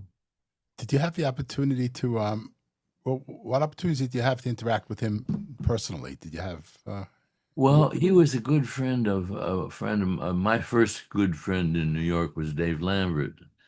And he taught me how to scuffle and live cheap, you know, and where the low rent district was. And he was an old friend of Bird's. So being just a student bass player, self-taught, I never told Bird that I played anything because I knew what he would do. He would put me, you know, he would make me play in in a situation where I wasn't ready, you know. So, but I liked him a lot, and we chatted a lot. And like one day I was walking through Washington Square Park, and here he is sitting on a park bench. So I sat down next to him and said, "Hey, Bird, what's happening?" You know. And some little girl comes by with a tricycle that's got a wheel that's out of alignment, and he figures out how to get it back into the notch where it belongs, you know, and sends her on her way. And we had, you know, it was like a nice afternoon shot, a summer afternoon. And I said, "Hey, you know, there's a swimming pool over here 2 blocks from here that on Sunday mornings," he says, "usually in the morning is teaching the kids to swim, you know, but on Sunday mornings it's adult time. And we call it our country club, you know." I said, "Why don't you come swimming with us sometime?" "Oh, I'd love to do that." I never thought he would, but the next Sunday, here he comes with his little rubber bathing cap and bathing suit and sandals and a towel, you know, and he spreads out next to us by the pool. And then, and somebody had sneaked in during the night. There was a wall there that separated the pool from the basketball court, and had painted on the wall in big red letters, "Marvin the hairy one is a prevert." So we're all laughing about that. And then Bird goes down and he doesn't really swim. He just folds up in a fetal position on the bottom of the pool and lays there. I can see the sun shining on his gold tooth, you know, and he doesn't come up, you know. And I started to get worried. I said, "Man, he's been down there a long time." So I was about to get in the pool and see if I could. And he came up, and I said, "Man, I was worried about you, Bird. You were down there so long." He said, "I can hold my breath for a long time." So we're laughing about Marvin the hairy one, and the three guys in overalls come out and look at it, and then one of them goes back, and he comes back with a bucket of stucco. and he goes over the letters with his stucco. So now instead of in bright red, it's in bright brown. You know, you can still read it. And then they realize that they've got to do the whole wall again.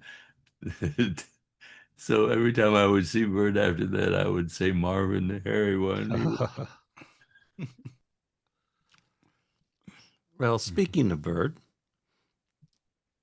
it's time to listen to him. So good.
Oh, man.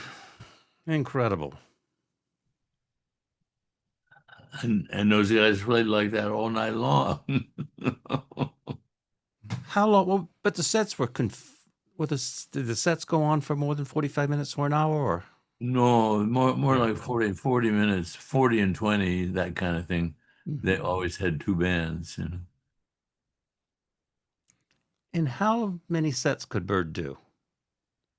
Oh, uh, there's no telling, you know. It's just like you tipped up the ewer and the music poured out, you know. And it was bottomless, bottomless. I don't know if this is a good question or a fair question, but I was thinking about it. I mean, were you shocked when Bird died and your reaction to it, or? Oh yeah, oh yeah. I thought he was always going to be there, you know.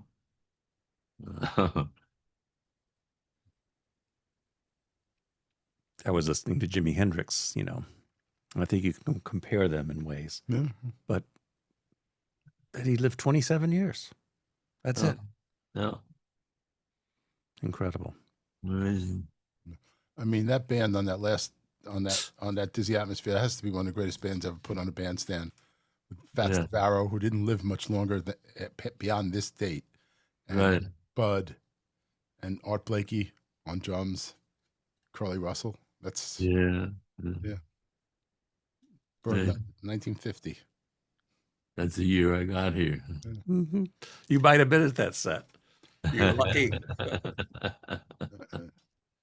And the girl I married at that time, she was a camera girl. That was how she made her living. She was studying acting and dance and all. And to pay for that, she was a 52nd Street camera girl. Ah. And there's a couple of her pictures. What does that still mean? around. What is a camera girl? Well, you'd go. She carried a speed graphic on her hip, and she'd walk around the clubs and take people's pictures. And then if they wanted to buy the picture, Okay. She had a guy in the cigar store on the corner in the back room that had a pail of a developer and a pail of shortstop, and he's in there quick putting these things in cardboard frames, you know, and they would make match covers with the pictures, you know, and she's got to try to get them back there before the people leave, you know, and sell them these pictures. Wow. So there's a picture. It pops up on Facebook once in a while of very young Stan Getz and Fats Navarro and wow. That whole early group. We're passing the witching hour, but I cannot express enough gratitude and thanks for the honor of having you. Well, regularly. It's been fun. It's been fun. Yep. God. Yeah, great. And Mr. Karp, he drove all the way, far, many, many miles. Oh, did I suffer? You have no. It's nice. It's nice to sometimes do this when we're actually together in the same physical space. Usually I'm down in New York and Bill's up here, but this time we were able to get together and gonna go see Bob Dylan tomorrow night. So that's a whole nother thing. Oh, good. We'll see how that goes. So I will be back next week with Bobby Tynes, local musician and educator, was a principal of schools in Cambridge for many years, Johnny Hodges. And then in 2 weeks, Bud Powell, 60 years after he passed away.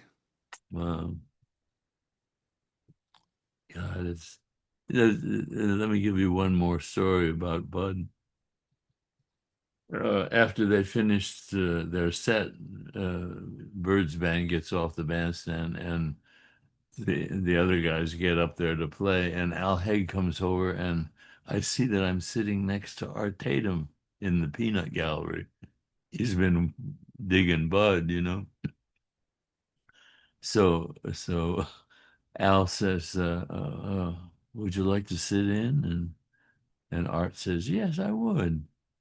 And he goes up. They only had an upright piano at that time. It was very early, and he scoots over on the piano bench and puts his hand down like to help himself scoot over, and he leaves his left hand and sits on it.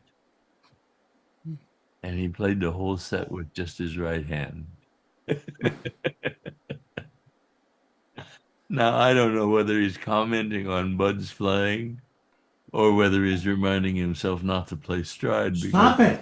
bebop, you know. Well, thanks, everyone. Thanks, Cliff, Eddie, of course, Bill Crow, and a wonderful audience. My pleasure, gentlemen. Bill Crow, always a pleasure to hear your stories. Absolutely amazing. Thank you. We're actually going to transcribe this and put it in the archives.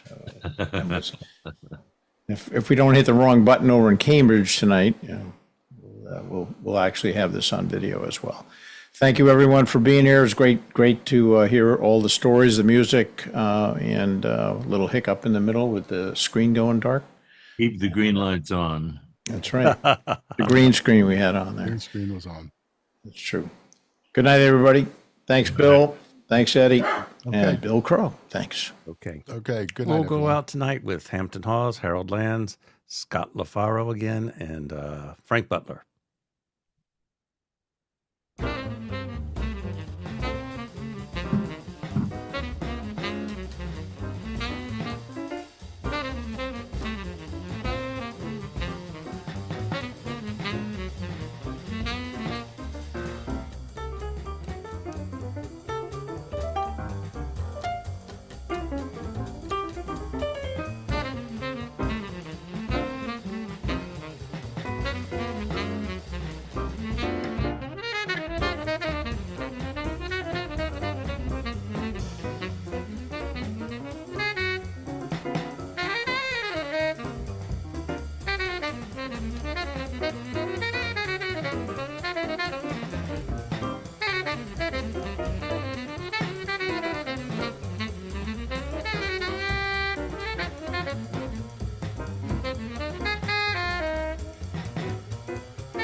Thank you.